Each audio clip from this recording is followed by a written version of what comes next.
School days. Nice, south of France, school year 2008-2009. At this time, I was a rebel 14 years old. Constantly in a mood, I was looking to brighten up my high school days, which were quite unpleasant, if I may say so.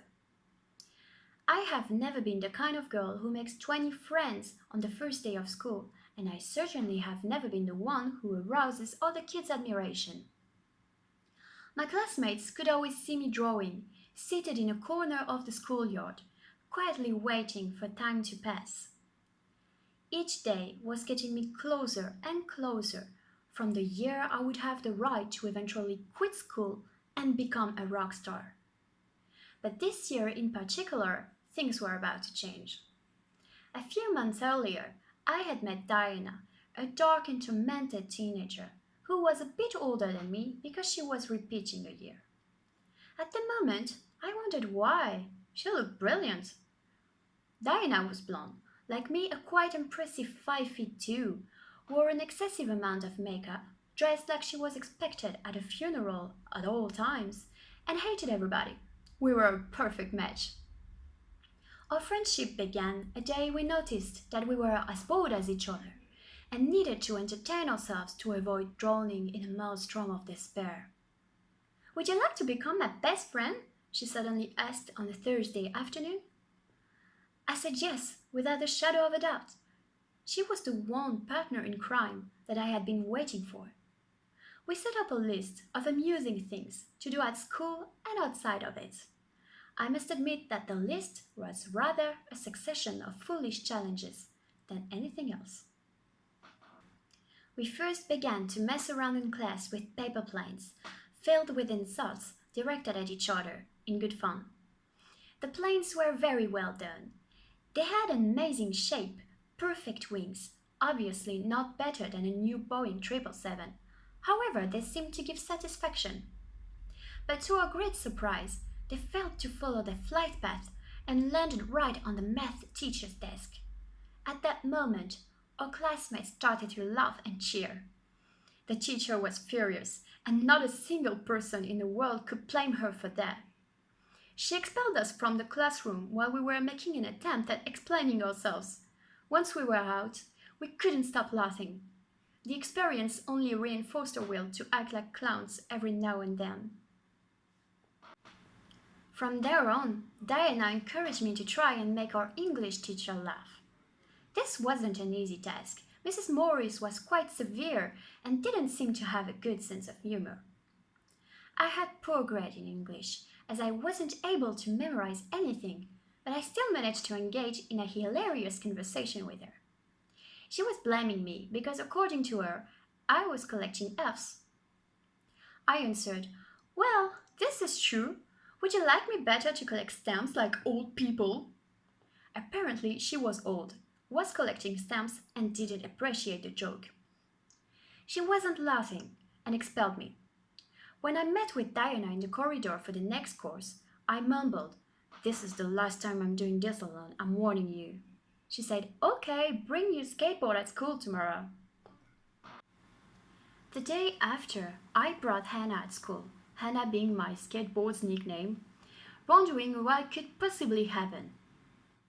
Diana had also brought hers, and when she saw me, right in front of the school's entrance, which was in a sloping street, she shouted at me, "Clara, hey girl, let's have a race." My first thought was, what a terrible idea it is, isn't it? My second, and it was the only one I expressed, was, "Let's go girl, let's do it." A thing must be specified here. I couldn't properly ride a skateboard, especially in a sloping street, and neither did Diana. We sat on our boats, ready for departure. A small but cheering crowd started to form, and as the tension increased, the countdown started. We put our feet back on the boards, and the race began. It ended relatively quickly, not because one of us won in no time, but because I lost control of my board and ended up in a large pile of garbage bags. This day, I lost both my favorite clothes and my dignity. Last but not least, near the end of the school year, Diana decided that we would dye our hair respectively pink and green, a thing that was completely forbidden inside the facility. Diana arrived on time with only a few pink strands, making me look like a fool as the dye worked very well for me, and that on top of it, I was late. At the entrance, the supervisor warned me. As far as I'm concerned, I don't care, but your teachers are not going to appreciate. I made my way through the corridors without seeing anybody from the teaching staff. I ran in the stairs, and at this very moment, I noticed that I had English as my next course. I knocked on the door, heard a distant "yes," entered, and timidly said, "Good morning, madam. Sorry for being late."